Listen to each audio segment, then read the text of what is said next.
Hello everyone, this side Dr. Amit Kumar Sharma. I welcome you all at Wi-Fi Study CSI Net channel. So dear all, you are in the 45-day crash course और ये है आपका crash course का 7th lecture जिसमें हम discuss करने जा रहे हैं important questions on the linear algebra. So my referral code is Amit Sin. You can see that is here and the platform is the Wi-Fi Study CSIR Net. Right? So सबसे पहले मैं discuss करता हूँ अपनी other classes के बारे में. Other classes कौन कौन सी हैं? So first come to the class regular class. भाई रेगुलर क्लास क्या है? रेगुलर क्लास में हम डिस्कस करते हैं कंसेप्ट को, की पॉइंट्स को और क्वेश्चंस को. मंडे टू फ्राइडे होती है, 5 PM पर होती है और प्लेटफॉर्म होता है Wifi study CSIR net channel. Okay. The second classes जो हमारी हैं वो है 45 डे क्रैश कोर्स चला हुआ है जी, जिसमें हम सिर्फ क्वेश्चंस डिस्कस करते हैं, इंपॉर्टेंट क्वेश्चंस डिस्कस करते हैं. मंडे टू फ्राइडे होती है, 11:30 AM पर होती है और प्लेटफॉर्म होता है Wifi study CSIR net channel. Okay. So these are the things जो कि हमारी क्लास है. कहाँ पर? वाईफाई स्टडी CSI नेट पे. तो वाईफाई स्टडी CSIR नेट क्या है सर? ये wifi study CSIR net YouTube पे एक चैनल है जहां पर आपको सारे के सारे वीडियोस जो कि CSIR नेट से तैयारी करा रहे हैं, लीड एजुकेटर्स हैं, उन सब की वीडियोस वहां पर मिल जाएंगी. So that means what you have to do if you want कि पर्टिकुलरली सर हमें आपकी वीडियोस, ओल्ड वीडियोस देखनी है, so that means what you have to do, just you have to write the Wi-Fi study CSI net on a YouTube. You will get the channel और just click कीजिएगा, उसके बाद playlist में जाइएगा और मेरे नाम से आप सारी मेरी वीडियोस एक्सेस कर सकते हैं. Now then come to the second one, special class and plus classes. Special class क्या है? प्लस स्पेशल क्लास जो है अनअकैडमी पे होती है जी और 9:30 PM इसका टाइमिंग होता है जी और ये क्लासेस फ्री होती है जी. Means free. फ्री का मतलब क्या है कि जी आपको अनअकैडमी लर्निंग ऐप पर सबसे पहले अपना ये उसको इंस्टॉल कर लीजिए प्ले स्टोर, मोबाइल के प्ले स्टोर से जा करके, और उसके बाद आप उस पर अपना एक अकाउंट क्रिएट कर लीजिए जो भी नेसेसरी इंफॉर्मेशन है उनको देते हुए. तो जैसे ही आपने अकाउंट क्रिएट कर लिया, what you have to do, आप उसके बाद कैटेगरी में जाएंगे स्पेशल क्लासेस की. तो स्पेशल क्लासेस में आपको मिल जाएंगे और स्पेशल क्लासेस फ्री होती है, जो चाहे कोई भी एजुकेटर हो, कोई भी किसी भी तरह का एजुकेटर हो, ठीक है ना. So you can access. Now then plus class. Plus class भी अनअकैडमी पर ही होती है. प्लेटफॉर्म इसका भी अनअकैडमी है जो कि स्टार्ट हो चुकी है, जिसमें मॉडर्न अलजेब्रा चला हुआ है और ये जो हमारी 7 PM पर होती है जी. ये timing is not correct. So this is at 7 PM. पहले था, अब ये 7 PM पर होती है. ओके ना. सो बट इनको कौन देख सकता है, कौन एक्सेस कर सकता है इन क्लासेस को? इन क्लासेस को एक्सेस करने के लिए आपको आवश्यकता पड़ती है सब्सक्रिप्शन की. और सब्सक्रिप्शन का प्रोसेस क्या है जी, मैं आपको फास्टली यहाँ पर बता देता हूँ. आपको सबसे पहले अनअकैडमी लर्निंग ऐप को इंस्टॉल करना होगा. What you have to do, first you have to just install Unacademy learning app. ये कहाँ से इंस्टॉल करना होगा जी? आपके मोबाइल के प्ले स्टोर से. उसके बाद आपको जाना होगा नेट एग्जाम की कैटेगरी पर, क्लिक करना होगा CSIR UGC नेट. तो जैसे ही आपने CSIR UGC नेट बटन पर क्लिक किया, you will get this window जिस पे लिखा होगा इंडिया लार्जेस्ट लर्निंग प्लेटफॉर्म और नीचे की तरफ लिखा होगा गेट सब्सक्रिप्शन. जैसे ही आपने गेट सब्सक्रिप्शन बटन पर क्लिक किया, you will reach to this window जिस पे दिया गया है 1 मंथ के सब्सक्रिप्शन के बारे में, 3 मंथ के सब्सक्रिप्शन के बारे में, 6 के, 12 के और 24 मंथ के सब्सक्रिप्शन के बारे में. तो रेस्पेक्टिव मंथ के सामने ही आप देखेंगे उनके जो आपको सब्सक्रिप्शन प्राइस देना होगा वो भी मेंशन किए गए हैं. फॉर एग्जांपल 12 मंथ की हम बात करते हैं तो 11,550 रुपए, अप्रोक्सीमेटली 9,063 रुपए बैठते हैं जी पर मंथ के. ओके. लेकिन अगर आपने यूज कर लिया ये code Amit S10, okay, so that means what happen, you will get this thing कि आपका ये अमाउंट जो है रिड्यूस हो जाएगा. This will be reach to the 10,395 रुपए. तो मच बेटर, यानी कि आपका मंथली कितना खर्चा जाएगा? 866 रुपए. घर पे हम टीवी लगाते हैं ना जी, उसकी डिस्क से ज्यादा आ जाता है. तो मच बेटर है ना कि सबसे पहले हम इसको लें क्योंकि इसके बेनिफिट ज्यादा हैं. हमारी नॉलेज बढ़ रही है, नंबर ऑफ एजुकेटर्स हैं, आप सबको एक्सेस कर सकते हो, सबके PDF नोट्स आपको इजीली अवेलेबल हो जाएंगे. तो ये अच्छी चीजें हुई जी. और आप लाइव डिस्कशन में इन्वॉल्व हो सकते हो, आप अपनी डाउट क्लास में बैठ सकते हो. सो दैट मीन्स घर बैठे बैठे भाई इस समय आप बहुत सारी चीजें एक्सेस कर सकते हो. So I don't think so it is much more costly. और अगर पर डे की कॉस्ट निकालोगे ना तो 900 का 30 रुपये बैठता है, 30 से भी कम बैठेंगे जी आप लोगों के, ठीक है ना. सो 30-31 रुपए यहाँ से बैठते थे, लेकिन ये और भी कम हो जाते हैं जी आपके, 30 से भी कम हो जाते हैं. So that is a very good thing. I will strongly recommend that you should just take this one. So proceed to pay पे क्लिक कीजिएगा जी. ऑप्शंस आएंगे आपके पास, नेट बैंकिंग से करना चाहते हो, क्रेडिट कार्ड से करना चाहते हो या EMI के थ्रू करना चाहते हो, तो सारे ऑप्शंस अवेलेबल है. What ever your choice you can choose it. तो चलिए ये बातें तो हो गई जी सब्सक्रिप्शन के बारे में, मेरे बारे में और मेरी क्लासेस के बारे में। अब बात कर लेते हैं कुछ इंपॉर्टेंट जैसे कि स्ट्रेटजी एंड एग्जाम पैटर्न। जब भी हम कुछ करने चलते हैं तो मन में क्या स्ट्रेटजी है हमारे वर्क करने की, तो इसके बारे में दी गई है CSIR नेट की स्ट्रेटजी के बारे में जी। ठीक है, हम कैसे अपने नोट्स को मैनेज करेंगे ये यहाँ पर डिस्कस किया गया है जी, how to manage CSIR notes. और ये सब यूट्यूब लिंक्स हैं, कहाँ के, ये आपको सब प्लेटफॉर्म पे मिलेंगे। Wifi study CSIR net, wifi study CSIR net channel पर, ठीक है ना जी। यूट्यूब पे जाके लिख दीजिएगा, you will get these things, और यू कैन फॉलो जैसे एक्सेस कर सकते हो लिंक के थ्रू। और उसके बाद list for the list of the books, list भी निकालेंगे आप। तो हो गया जी आपके पास ये सब चीजें। तो चलिए अब हम बात करते हैं क्वेश्चंस की, जिसके लिए हम यहाँ हैं। तो यहाँ पर पूछा गया which of the following statement are true for the set. इसकी कार्डिनलिटी के बारे में पूछ रहा है जी, दिस इज द कार्डिनलिटी। पहली बात तो क्वेश्चन में ये बात लिखी हुई है, which of the following statement are true for the set या for the cardinality of the set. For cardinality of the set S, ठीक है, ऐसे भी लिख लो, अब बस सिंपली ऐसे ही लिख दो जैसे लिखा हुआ है। हमें क्या दिया हुआ है जी, s is equal to this and aij is equal to this and aij is equal to 0 for r greater than 0। तो जब भी ऐसा क्वेश्चन आ जाए ना माइंड में, सबसे पहले उसको जनरल मैट्रिक्स को बनाओ। यानी कि आपके पास हम क्या कह रहे हैं, इसने कहा कि s राइट कैसी फॉर्म का होगा, मैट्रिसेस है उसमें n क्रॉस n। सो मैं एग्जैक्टली पहले मैट्रिसेस बनाने के लिए जा रहा हूँ। कैसी बनेगी, मैंने कहा कि जी पहली एंट्री होगी A11, after that 12 A13 dot dot dot A1n। यहाँ पर होगा जी A21, यहाँ पर होगा जी A21 A22 and so on A2n। Similarly हम चलते चले जाएंगे तो A31 होगा जी, और लास्ट में हमारे पास क्या हो जाएगा जी AN1। ये मैट्रिक्स की कुछ एंट्रीज आनी शुरू हो गई हैं जी हमारे पास। और ऐसे ही सिमिलरली मूव करेंगे तो हमें मिल जाएगा जी ANN, राइट ना। So that means this is A32 A33 and so on, ठीक है ना, A3n। ऐसी कुछ एंट्री मैट्रिक्स हमारे पास मिल गया, ऑब्टेन हो गया ये। अब अपनी कंडीशंस को देखिए, इसने कहा है कि जी aij is equal to 0, that means that will be converted in, किसमें कन्वर्ट हो गई जी, ये पहली एंट्री हो गई जी आपकी 0। और उसने कहा कि for all i greater equal to 0, जब भी आई बड़ा है तो नीचे की तरफ बड़ा है ना, आई ये है और जे ये है। सो that means what happens 0 0 0 0, that means 0 0 0 0, ये भी आपके पास सिंपली क्या आ गई जी 0 मैट्रिक्स। और ये जितने भी हैं यहाँ पर सब के सब एंट्रीज हमारी क्या हो गई है जी 0 हो गई है। यानी कि ऊपर जो एंट्री बची है हमारे पास, हम कहेंगे यहाँ पर दिस इज A12, और सिमिलरली मूव कर रहे हैं हम A1n तक, और यहाँ पर इसी तरीके से A2n तक, और एंड आप सिंपली कहोगे ये तो एंट्री जीरो आपके पास हो गई, that means this is AN-1 से n तक। ये एंट्रीज हमारे पास नॉन जीरो है जी, राइट ना। उसके अलावा सारी एंट्री हो गई जी 0। अगर आप सोचने की सेकंड नंबर क्वेश्चन था, ज्यादा देर का था भी नहीं है, लेकिन मैं डिस्कस करने के लिए जा रहा हूँ, दैट्स व्हाट। इसके बाद इसने कहा कि आपके पास एंट्रीज जो आ रही हैं वो कहाँ से एंट्रीज आ रही हैं, वो एंट्री आ रही है जी Z2 से। किससे कहा जी Z2 से। सो Z2 के अंदर एलिमेंट कितने, 0 और 1। तो हर एक एलिमेंट के पास दो चॉइस हैं। एवरी एलिमेंट अगर या तो इस प्लेस पे 0 हो सकता है, आइदर 0 और 1, कुछ भी हो सकता है। तो ये टोटल एलिमेंट अगर हम काउंट कर लें तो 2 की पावर रखते ही हमारा आंसर मिल जाएगा जी। हमारे पास एलिमेंट कितने थे टोटल, देखिए अब आप, इसमें कितने एलिमेंट थे, n स्क्वायर एलिमेंट थे, n cross n, that is nothing, that is equal to the n square element थे टोटल, राइट। इसने कितने, इतने 0 नीचे वाले, अगर हम डायगोनल को अभी भूलें एक बार को, डायगोनल 0 कर दिया है हमें। डायगोनल्स के कितने एलिमेंट थे हमारे पास, they are the n element, right. Total element हम बात कर रहे हैं, टोटल एलिमेंट हो गए n स्क्वायर, डायगोनल एलिमेंट्स हो गए हमारे पास सिंपली n, लेकिन वो क्या है, सारे के सारे 0, और उससे नीचे कितने वाले 0। तो यानी कि अगर टोटल में से मैं n स्क्वायर निकाल दूं तो रिमेनिंग जो एलिमेंट होंगे, यानी कि यहाँ वाले और यहाँ वाले कितने होंगे, n स्क्वायर माइनस n। और चूंकि ऊपर के चाहिए, so that means non zero element जो आपके ऊपर वाले जो एलिमेंट आ गए, that is equal to n square minus n by 2।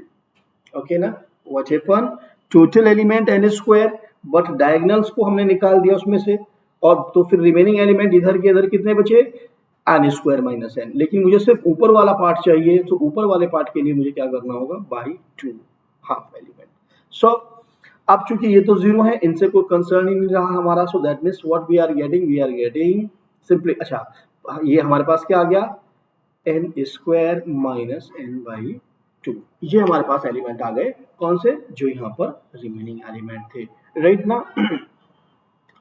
हर एक एलिमेंट के लिए हमारे पास ये तो कौन कौन से हैं, इसमें भी हमें देखो, इसमें हमें क्या दिया हुआ है, ये रिमेनिंग एलिमेंटों के लिए दिया है, और ये एलिमेंट हमारे पास क्या है, 0, तो that means we have to be add this one, वापस ऐड करना पड़ा जी हमें, क्योंकि ये भी तो एलिमेंट आपने 0 कर दिए ना, ये इसमें से निकले नहीं थे, सो दैट मीन्स कितना बचा आपके पास, दैट्स यू आर गेटिंग 2 की power n square plus n by 2, sorry n square plus n by 2। So this is the thing. अब हर इस एलिमेंट के लिए, यानी कि जो ये एलिमेंट बचे हैं, ये इतने बचे हैं आपके पास, हर एक के लिए दो चॉइस है, सो यू आर गेटिंग 2 की power n plus 1 by 2, that is nothing, 2 की power summation n, so the B is the correct option। okay, hope it is clear to all of you। चलिए move करते हैं next question पे। Next question हमें क्या information देता है जी, next question दिया गया है, let a be a 2x2 matrix over R with trace 0 and determinant is equal to 2। भाई ऐसे क्वेश्चन बहुत बार पूछे जाते हैं एग्जाम में, क्या ट्रेस दे देगा, डिटरमिनेट दे देगा, यानी कि ट्रेस और डिटरमिनेट की हेल्प से ही आप इन क्वेश्चंस को करते हो। ट्रेस क्या होता है जी, जो भी आइगन वैल्यू 2x2 मैट्रिक्स है ना हमारे पास, सो द मैट्रिक्स इज है 2x2, right. Late lambda 1 lambda 2 भी दो आइगन वैल्यूज हैं उसके पास, हमने मान लिया कि लैम्डा 1 और लैम्डा 2 दो आइगन वैल्यूज हैं, तो ट्रेस का मतलब क्या हो गया जी, lambda 1 plus lambda 2 is equal to 0 है जी, और डिटरमिनेंट का मतलब क्या हो गया जी, lambda 1 into lambda 2 is equal to 2 है आपके पास, राइट। सो मैं आपसे सिंपली कहूँ यहाँ पर लैम्डा 2 की वैल्यू क्या हो गई जी, लैम्डा 2 इज इक्वल टू हमें मिल गया 2 बाई लैम्डा 1। ओके जी, इसको पुट कर दीजिए जी फर्स्ट वाली इक्वेशन में, इसको 1 मान लीजिए, इसको 2 मान लीजिए। सो 1 में जैसे ही हमने पुट किया, we are getting lambda 1 plus 2 by lambda 1 is equal to 0। You are getting lambda 1 का square plus 2 is equal to 0, that means you are getting lambda 1 is equal to plus minus root 2 I। okay, what happened, the value of the eigen values जो आपके पास आ गई हैं, lambda 1 की value जो आई है वो आई है आपके पास प्लस माइनस रूट आई। तो भाई हमारी सिंपल थिंग हो जाती है हमारे पास की, हमारे पास यही, हमारे पास जो दोनों आइगन वैल्यूज आई हैं यही हमारे पास मैट्रिक्स फॉर्म करने वाली हैं lambda, that means this is a root 2 and that is a root 2 i. ठीक है, सो मैंने कहा कि भाई हमारे पास ये हमारे पास एंट्री 0 हो गई और हमें क्या करना है, so this is a root 2 i, so minus b, एक में प्लस एक में माइनस, तो मैट्रिक्स कुछ इसी तरीके की होगी। अब आप इसे देख लीजिए जी, पहले वाला तो वैसे ही नहीं हो सकता, क्यों नहीं हो सकता जी, देखो a transpose is equal to identity, ठीक है, आइगन वैल्यूज प्लस माइनस 1 होती हैं जी, तो उसका मतलब आइगन वैल्यूज इसकी आपके पास lambda 1 is equal to lambda is equal to plus minus 1 है, तो डिटरमिनेट कभी नहीं होने की आपके पास 2, so that means that can not, that is not possible. Secondly आप यहाँ से देख सकते हो, आपने ऑप्शन में कहा है may be, this word is important, may be की वजह से हमें क्या मिल रहा है, डायगोनल मिल रहा है जी, वरना हमेशा डायगोनल जरूरी नहीं था जी, ठीक है। इसकी सिमेट्रिक मैट्रिक्स कहना, तो बाई डायगोनल एलिमेंट 0 होने चाहिए थे, नहीं हो रहे हैं जी। So in the similar real entries होनी चाहिए थी, नहीं हो रही हैं जी। सो ये तो था बात हमारी इन सब चीजों की, लेकिन आप ये ध्यान रखिएगा, अगर ये कहता ए मस्ट बी, यहाँ पर ये वर्ड अगर बोल देता मस्ट बी, तो इसमें से नन ऑफ दीज आंसर आना था जी, ठीक है ना। अगर यहाँ पर एग्जामिनर कहता कि देन ए मस्ट बी, अगर एक सिचुएशन है ए मस्ट बी कह रहा है, तो नन ऑफ दीज ऑप्शन है, कोई भी ऑप्शन नहीं है जी, क्योंकि आप देखो आपके पास जो लैम्डाइज आए हैं वो क्या आ गए, root 2 i and minus root 2 i, these are the characteristic values, ठीक है। सो आर से तो बाहर ही हो गई, तो कोई भी नहीं मिलने वाला था आपको। Hope it is clear to all of you. चलिए अब मूव करते हैं नेक्स्ट वन पे। नेक्स्ट क्वेश्चन हमें क्या इन्फॉर्मेशन देता है जी, yes, let V be the set of n cross n skewed symmetry matrix over R, then V is the real vector space of dimension। बहुत ही आसान क्वेश्चन है जी, फ्री वेरिएबल पूछ रहा है स्क्यू सिमेट्री मैट्रिक्स में। आप नोटिस कीजिए, क्या जानते हो स्क्यू सिमेट्री मैट्रिक्स के बारे में, A is equal to minus A transpose, ये तो हो गई जी बाई डेफिनेशन इसकी स्क्यू सिमेट्री मैट्रिक्स के लिए। हम ये भी जानते हैं कि आंसर क्या आएगा, क्योंकि हम मोस्टली पढ़ते चले जाते हैं, ये वेक्टर स्पेस फॉर्म करता है, क्या डायमेंशन होती है, सारी चीजें, लेकिन चलिए फिर भी हम इसको डिस्कशन कर देते हैं कि कैसे ये ऑब्टेन हुई। मेरे पास कैसी मैट्रिक्स है जी, मेरे पास एक मैट्रिक्स है, ओके, जिसमें n क्रॉस n की है, n क्रॉस n की मैट्रिक्स है जी। डायगोनल्स में मुझे मालूम होता है जी द बिगेस्ट जीरो होते हैं जी, यानी कि ये जो n एलिमेंट थे ये सब के सब मेरे क्या है जी, ये तो सब जीरो है जी। टोटल एंट्री कितनी हो गई है जी, बिल्कुल अभी हमने डिस्कस भी किया था इस बात को। टोटल एंट्री हो गई है जी N square, N cross N that is N square. अब बचे यहाँ पर एंट्री, आप यहाँ पर देखते हैं कि जो यहाँ पर अगर मेरे पास 1 2 है तो माइनस आपके पास यहाँ पर क्या मिलेगा, इसके सिमेट्री में माइनस करस्पॉन्डिंग 2 1 मिल जाएगा, वही एलिमेंट मिलता है, यानी कि ये एक दूसरे पे डिपेंड करती हैं। सो रिमेनिंग एंट्री कितनी है, मैं आपके बात कहूँ तो रिमेनिंग एंट्री हो गई जी N square minus N, right, remaining entry इन दोनों की। सो दैट मीन्स इसको और इसको मिला करके जो एंट्री बनेगी वो है जी आपके पास N square minus N entry total में से। लेकिन ये वाले तो डिपेंड करते हैं इसके ऊपर, अगर ये आया है तो ये भी वैसा ही आएगा माइनस टाइम के साथ, ऐसे सिंबल्स के साथ साथ। ओके, सो दैट मीन्स अगर मैं कहूँ डिपेंडेंट है तो मुझे फ्री वेरिएबल चाहिए, सो दैट मीन्स मुझे तो इंडिपेंडेंट चूज करने हैं। सो दैट मीन्स मेरे पास जो फ्री वेरिएबल्स होंगे यानी कि एक साइड के होंगे वो कितने होंगे आपके पास, अगर मैं कहूँगा इस पार्ट में मुझे एंट्रीज ढूंढनी है तो that means that will be the n square minus N by two, n square minus N by two free variables जो होंगे मेरे पास। सो कितने हो गए मेरे पास फ्री एलिमेंट्स जो हैं, फ्री एलिमेंट्स हो गए जी मेरे पास N square minus N by two. ये तो ऑलरेडी फिक्स थे जीरो, तो इनको कुछ भी नहीं कर सकते, they are on meaningless. So आपके पास फ्री वेरिएबल्स जो आए N square minus N by two आ गए। सो डायमेंशन कितना हो गया, दिस इम्प्लाइज डायमेंशन आपके पास इसकी आ गई है जी, कितनी आ गई है, dimension is equal to n n minus 1 by 2. So A is the correct option. Okay, again repeat it here. Total entry n square, remaining entry n square minus n, उसके बाद फ्री वेरिएबल क्योंकि ये तो उस पर depend कर रहा है n square minus N by two, इसको कुछ नहीं कर सकते, ये डिपेंडेंट है क्योंकि आपने फिक्स कर दी इसकी value, it's a fixed, there is no independency, और आप कोशिश कर रहे हो इंडिपेंडेंट वेरिएबल को सर्च करने की डायमेंशन के केस में। चलिए मूव करते हैं नेक्स्ट क्वेश्चन पे। नेक्स्ट क्वेश्चन हमें क्या इंफॉर्मेशन देता है, which of the following set are subspace of P? Which of the following set are subspace of P? Subspace of P के लिए मैंने आपको हमेशा ही बताया है कि जी आपको कुछ नहीं करना भाई, पहले सबसे पहले देखिए क्लोजनेस उसके अंदर है नहीं है, स्केलर मल्टीप्लिकेशन को देखिए, आपको वेक्टर्स एडिशन को देखिए, इसी से ही पता लग जाता है जी हमें। फॉर एग्जाम्पल हमें क्या किया, हमने ए पार्ट के लिए बात कर रहे हैं, मैंने ले लिया कि जी पी वन एक्स जो है मेरे पास एक्स की पावर 4 प्लस कोई भी एलिमेंट 2 है, और पी टू एक्स मैंने ले लिया जी that is A minus X की पावर 4 प्लस 2। जनरली ऐसे कीजिए, दोनों का एडिशन करेंगे, so that means P one plus P two क्या बन गया जी मेरे पास, that is A 4। Okay, so ये तो हमने 4 डिग्री का पॉलिनोमियल था, ठीक है, degree of P one is what 4, इसकी भी क्या degree of P2 is equal to 4, but यहाँ पर आप क्या देख रहे हो, लेस हो गई, सो that means that is not of degree 4, degree of P1 plus P2 is not equal to 4, this implies that this is not the answer, ये वेक्टर स्पेस फॉर्म नहीं कर रहा, closeness property field. In the similar fashion whenever you are going to take this one, हमने कहा कि जी हमारे पास दूसरा है बी केस के लिए हम बात करते हैं। सो P1 हमने पॉलिनोमियल ले लिया जी, क्या ले लिया जी, हमने ले लिया x की पावर 4 प्लस x की पावर 3 प्लस 1 ले लिया जी। P2 degree 4 greater than equal to 3 लिया ना, so that means what happen, x minus x की पावर 4 माइनस x की पावर 3 प्लस 2x प्लस 1 ले लिया जी, ऐड कर दो जी दोनों को, P1 प्लस P2 क्या मिल गया जी हमें, सिंपली ये भी कैंसिल ये भी cancel, but you are getting 2x plus 2 मिल गया जी। ये नहीं है आपका degree of P1 plus P2 is not greater than equal to 3, जिसका मतलब ये भी कैंसिल हो गया जी, ये भी नहीं है जी आंसर, ये भी खत्म हो गया। Now then come to the third one, देखो जी डिग्री लेस और इक्वल है, आप कोई भी एडिशन सब्सट्रैक्शन कुछ भी करनी है, ठीक है, आपको क्योंकि स्केलर मल्टीप्लिकेशन करना है, किसी पॉलिनोमियल का मल्टीप्लिकेशन तो करना ही नहीं है, तो इसका मतलब क्या हो जाता है जी, इसमें कोई दिक्कत नहीं आ रही है, this is the answer. But fourth वाले को हम एक बार और देख लेते हैं जी, 4D, इसको कोई प्रॉब्लम नहीं आएगी जी, आप कितना भी कोशिश कर लीजिएगा, ठीक है जी। फोर्थ को कर लेते हैं, हमने कहा जी P1 हमारे पास है, P1 x पॉलिनोमियल है, और what is the value, this is the x। आप नोटिस कर दीजिए पी डैश एक्स की वैल्यू क्या हो जाएगी जी, 1 हो जाएगी, राइट। नाउ देन एक और P2 ले लीजिए, बस P2 इज इक्वल टू क्या, x प्लस 2, और P2 डैश की भी क्या वैल्यू हो जाएगी at origin, that will be equal to 1। तो P1 प्लस P2 हमने ले लिया जी, अब P1 प्लस P2 को देख लेते हैं, P1 plus P2 is nothing, that is 2x plus 2, 2x plus 2।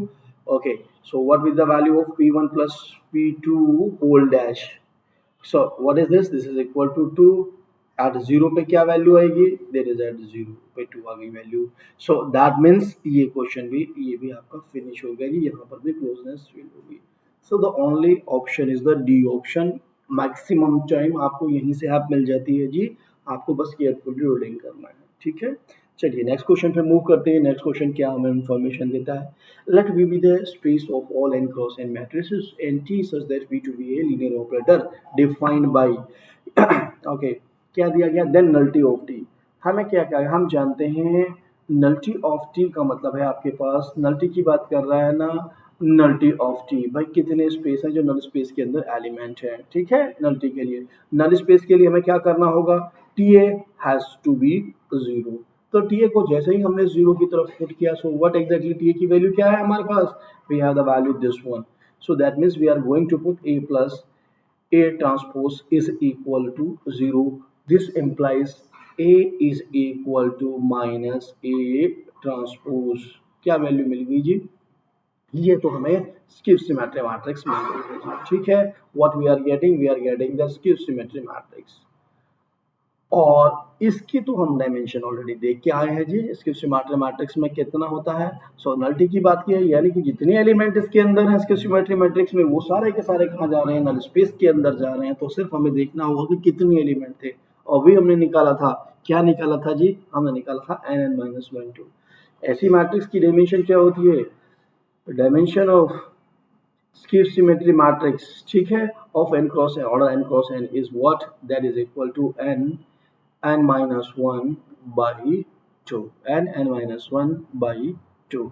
तो सिंपली कितने एलिमेंट आ गए जी नल्टी के अंदर, नल्टी में आ गए जी n(n-1)2। So correct option is the D option, ठीक है ना। ऐसा भी हो सकता है एग्जामिनर आपको इस बार ये ना कहे, क्वेश्चन सेम रहे और कह दे कि भैया जी टी ए की जो वैल्यू है, the value of T A is equal to what, A minus A transpose by 2। यानी कि अब आप वापस इसको पुट करोगे तो what you will get the symmetric matrix, ठीक है। ऐसे बहुत सारे केस दे सकता है, ए माइनस ए हर्मिशन दे सकता है, ए प्लस ए हर्मिशन दे सकता है, A plus A Hermitian by 2 दे दे, A minus A Hermitian by yes A minus A Hermitian by 2 दे दे टी ए की वैल्यू। सो आप नोटिस कीजिए एक ही क्वेश्चन में कितने सारे क्वेश्चन एग्जामिनर फ्रेम कर सकता है। और भाई ऐसा भी हो सकता है, ऐसा भी कर सकता है examiner, what he can do, A transpose -1 they they by 2। So be careful, क्या ऑर्थोगोनल बनेगी, क्या यूनिटरी बनेगी, क्या इसकी हर्मिशन बनेगी, तो कैसी बनेगी उस हिसाब से हमें फिर डायमेंशन निकालनी होगी। एटलीस्ट इन सबकी तो नेम्ड होती है, हमें मालूम ही होती है जी, ठीक है ना। तो चलिए मूव करते हैं नेक्स्ट क्वेश्चन पे। नेक्स्ट क्वेश्चन हमारे लिए क्या इन्फॉर्मेशन लेके आया है जी, लिखा गया है जी let the linear transformation R3 से R के ऊपर गई है, सच दैट, देखो जी टी ऑफ 1 0 0 की वैल्यू हमें क्या दी गई है जी, 1 2 0 और 4 हमें ये दिया गया है जी वेक्टर। ओके, दूसरा ट्रांसफॉर्मेशन है हमारे पास, बेसिस थी उसकी T0 और 0 स्टैंडर्ड बेसिस ली गई है जी, 2 0 -1 एंड -3। और थर्ड भी लिख ही लीजिए जब लिख रहे हो तो T10 T0 और 1 पर, ठीक है। these are the standard bases, this is E1 E2 and E3, this is equal to what, this is equal to भाई 0 0 0 और 0। सबसे पहले तो कोशिश यही करनी चाहिए जब भी ऐसे क्वेश्चन को डील करो जिसके अंदर मैक्सिमम 0 बन रहे हैं ना, जस्ट थिंक अबाउट दैट कि E1 अगर मैं मेरे पास कोई भी ट्रांसफॉर्मेशन आई होगी, मैंने कहा कि भाई टी एक्स वाई जेड जो भी वेटेवर वैल्यू निकालने का प्रोसेस भी हमारे पास है, लेकिन why we are required to find out maximum time ऐसे क्वेश्चंस यहीं से डिस्कार्ड हो जाते हैं ऑप्शंस। सो दैट मीन्स हमें दिया हुआ है टी एक्स वाई जेड की वैल्यू हमें यहाँ पर रख देनी है, जो भी वैल्यूज हमारे पास आने वाली है। सो मतलब अगर मैं यहाँ इन वैल्यूज को रख दूं कॉरस्पॉन्डिंग वैल्यू, क्या मुझे यही वेक्टर मिलता है, नहीं मिलता। तो सबसे पहले इससे अप्रोच करते हैं जी हम, T0 0 और 1 को, यानी कि x की वैल्यू 0, y की वैल्यू, z की वैल्यू हमें 1 रखनी है। पहले में रखा तो ओहो 0 0 0 मिल जाएगा जी, इसमें रखा तो भी 0 0, इसमें मिला 0 0, इसका मतलब 0 0, क्योंकि z का तो कंपोनेंट है ही नहीं, तो इसका मतलब इससे तो हमें कोई फायदा नहीं होने वाला जी, इस वाली बेसिस से हमें कोई फायदा नहीं होने वाला है। तो चलिए अब कौन सी बेसिस का यूज कर लें, तो अब हम कर लेते हैं जी अपने नेक्स्ट बेसिस का यूज T1 0 0 का। सो that means what exactly I am doing, T1 0 0 का यूज कर लेते हैं। अगर इस बेसिस को हमने यूज किया, फर्स्ट वाले में हमने यूज किया, सो इससे हमें क्या मिलेगा जी, we are getting the vector t1 0 0. When I am going to put, what I am getting, I am getting 1 -1 0 and 4. But हमें क्या दिया हुआ है, t100 की वैल्यू तो दिस वन की हुई है, इसका मतलब ये तो गलत हो गया जी, ये गलत है जी, इसको खत्म कर दो एकदम से। Now respectively if we are going for this place, so what will be the value after the same this one basis, so that means what happen, we are getting 1 2 and then 1 2 and 0 and 4, is it, yes अभी है, अभी इसको रख सकते हैं, हो सकता है किसी और से फेल हो रहा है, बहुत बार ऐसा होगा, यही पे आंसर नहीं लगाना है अभी हमें, ओके ये हमें मिल रहा है लेकिन अभी ये वर्क कर रहा है, इसको भी कैंसिल नहीं कर सकते। अगर इसमें हम अप्रोच करते हैं same basis t100 we are getting what 1 -1 0 and 4, so that means different आ गई ना जी इसकी, तो इसका मतलब इसको भी फ्री कर दीजिए, ये भी नहीं है। In the last one what we are doing, you are going to put this t100, that means you are getting 1, you are getting 1, you are getting -4 0 and -4, you are getting 0 and then -4, क्या different है जी, different है तो ये भी खत्म जी। तो आप notice कीजिए only B is the correct option, क्योंकि हमें और 3 कैसे मिल गए, रॉन्ग मिल गए। सो जब भी कभी भी हमारे पास ऐसा क्वेश्चन है, so what we have to do, we have to be careful about that, कि भाई हमें इन चीज़ों को ध्यान रखना है कि ये जो हमारे पास आ रहे हैं, so that means what we have to do, just simply मैं आंसर के लिए इसको यहाँ से फ्री कर देता हूँ कि सो दैट आपको क्लियरली आंसर पता हो। This is the answer, B is the correct one and rest is not answer, okay ना। सो मैक्सिमम टाइम हमारे पास ऐसा ही होगा, हाउएवर प्रोसेस हमारा यही कहता है कि of T of X Y Z आप लिखते हैं, अल्फा बीटा गामा की चॉइसेस को फाइंड आउट करते हैं, उनकी वैल्यूज लिखते हैं और एक ट्रांसफॉर्मेशन कंस्ट्रक्ट करते हैं, जो भी आपके पास मैट्रिक्स बनेगी इनकी कॉलम वेक्टर की फॉर्म में लिख देते हैं। तो प्रोसेस में हमें जाना क्यों जी, हमें कौन सा वो सब्जेक्टिव पेपर करने के लिए कह रहा है, ऑब्जेक्टिव कह रहा है, जस्ट थिंक कि कौन कौन सी डिस्का टेक्निक्स हो सकती है, काफी फेमस क्वेश्चन है, काफी बार एग्जाम में आए हुए क्वेश्चन था ये, ठीक है। सो चलिए, बहुत अच्छी बात है, आप थे wifi study CSIR net channel पे, और लाइक कीजिए, शेयर कीजिए वीडियो को और सब्सक्राइब कीजिए WiFi study CSIR net channel को। Okay then, thanks for watching the video.